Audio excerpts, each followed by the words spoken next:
जी हाँ दोस्तों, पाकिस्तान को छोड़िए अमेरिका और चीन देने जा रहे हैं भारत को बड़ी टेंशन। कैसे, बताते हैं आपको। बहुत स्वागत है आप सभी का। आप देख रहे हैं द राजनीति का विशेष सेगमेंट खबर और विश्लेषण। मैं हूं जब्बार खान। दोस्तों, हाल में अंतर्राष्ट्रीय राजनीति में कई महत्वपूर्ण बदलाव देखे जिसकी वजह से इतनी सारी उथल पुथल की तस्वीरें आई। मगर अब ये क्यों कहा जा रहा कि पाकिस्तान तो छोड़ ही दीजिए, अमेरिका और चीन जो कि आपस में एक दूसरे के खिलाफ है, वो दोनों ही भारत को टेंशन देंगे। वो कौन सा ऐसा कदम दोनों देश मिलकर के उठा रहे हैं जिससे बैठ करके चुपचाप पाकिस्तान देख करके मुस्कुराने वाला है? आखिर चीन की क्या रणनीति है, अमेरिका की क्या रणनीति है? वो साहब जो कि विदेशों में बेतहाशा दौरे करके पैसे खर्च करते रहे, लेकिन विदेश नीति का बेड़ा कैसे गर्क कर दिया है बीते कुछ महीनों में आपने देखा, खासतौर पर पहलगाम में आतंकी हमलों के बाद में और उसके बाद सीज़फायर के बाद।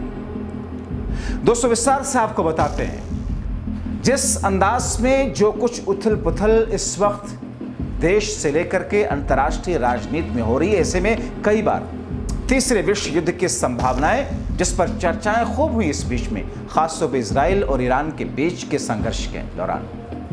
अगर भारत के संदर्भ में बात करें तो भारत को पाकिस्तान के अलावा अमेरिका और चीन भी टेंशन देते नजर आ रहे हैं। चीन तो खुले तौर पर दुश्मन है। बहुत सारे डिफेंस एक्सपर्ट ये मानते हैं कि पाकिस्तान से ज्यादा खतरनाक दुश्मन भारत के लिए चाइना है।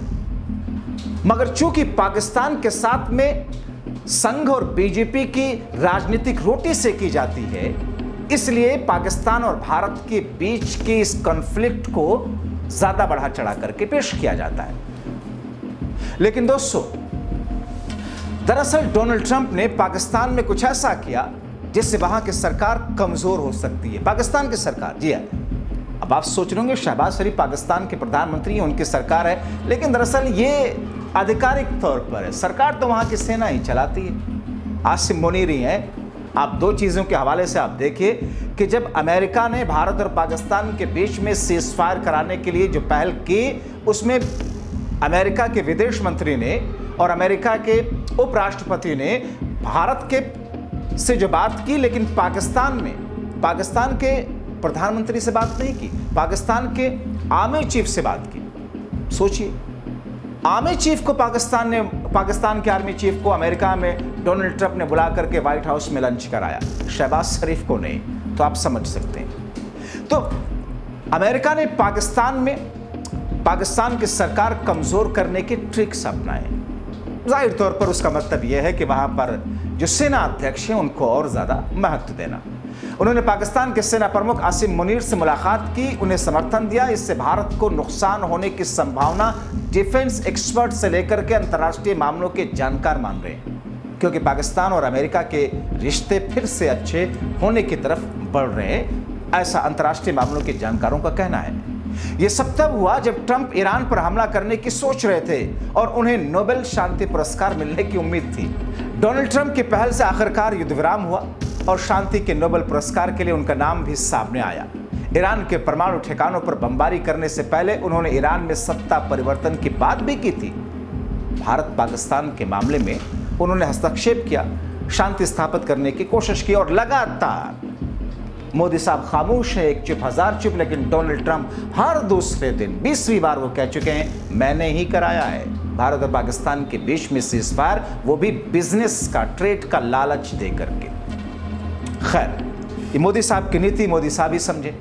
दोस्तों, देखा जाए तो एक तरीके से ट्रंप ने पाकिस्तान में चुपचाप सत्ता परिवर्तन कर दिया है। अगर देखा जाए तो 18 जून को उनकी और आसिम मुनीर की मुलाकात हुई। इस मुलाकात में ट्रंप ने पाकिस्तान के सैन्य नेतृत्व को अपना आशीर्वाद दिया। इससे पाकिस्तान की चुनी हुई सरकार कमजोर हो गई। गर्चे आधिकारिक तौर पर सरकार में वही शहबाज शरीफ। संदेश साफ था कि रावलपिंडी को वाशिंगटन का समर्थन है और इस्लामाबाद के राजनीतिक हितधारकों को लाइन में लगना चाहिए।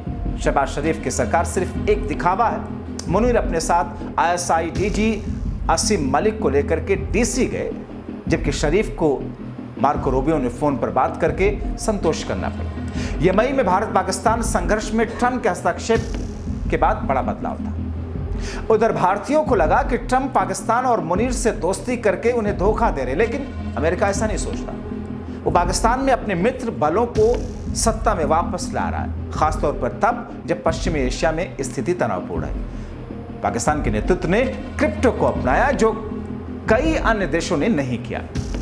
पाकिस्तान क्रिप्टो काउंसिल के नए सीईओ ने हाल ही में यह कहा कि क्रिप्टो पाकिस्तान और बिटकॉइन दोनों ही की छवि को बेहतर बनाएगा।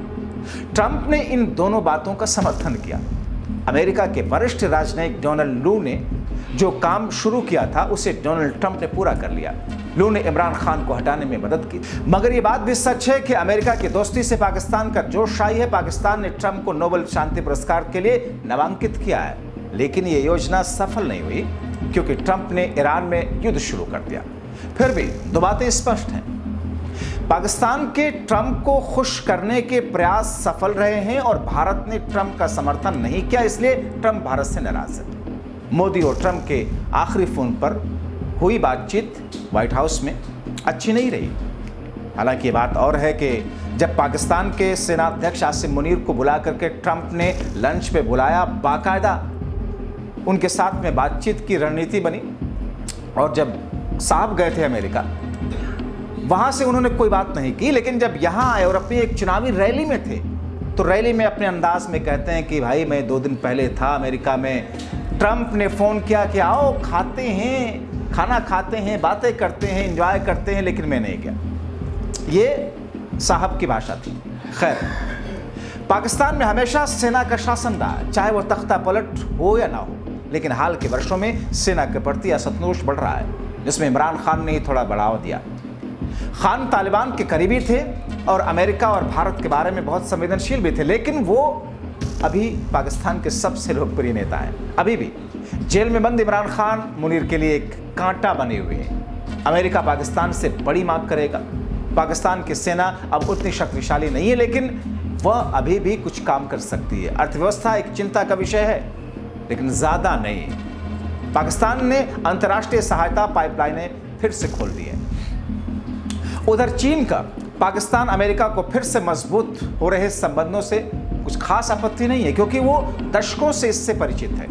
पाकिस्तान के 80% रक्षा उपकरण चीन से आते हैं, इसलिए पाकिस्तान के बहुत दूर जाने की संभावना नहीं है। सबसे महत्वपूर्ण बात यह है कि हाल ही में भारत पाकिस्तान संघर्ष में पाकिस्तान चीन गठबंधन ने पाकिस्तान के लिए अच्छा काम किया। भारत ने पाकिस्तान पर से अपनी नजरें हटा ली। हम 9/11 के बाद की स्थिति में वापस आ गए, जहां पाकिस्तान एक पसंदीदा सहयोगी रहा अमेरिका का। पाकिस्तान और अमेरिका व्यापार और खनिज समझौते पर हस्ताक्षर करने के लिए तैयार हैं। चीन पाकिस्तान को 5वीं पीढ़ी के लड़ाकू विमान देने के लिए तैयार है। मगर इन सब के बीच यह भी सच है कि मोदी के तीसरे टेन्योर में अमेरिका के साथ भारत के संबंध पहले जैसे नहीं रहे। अमेरिका के हालिया भारत यात्रा सलाहकार एक पुरानी बात है, जबकि भारतीय व्यापार समझौते में अंतिम समय में दिक्कतें आ रही हैं। पाकिस्तान, अमेरिका और चीन के लिए सितारे इस तरीके से जुड़े हैं जिसकी भारत ने कभी कल्पना नहीं की थी।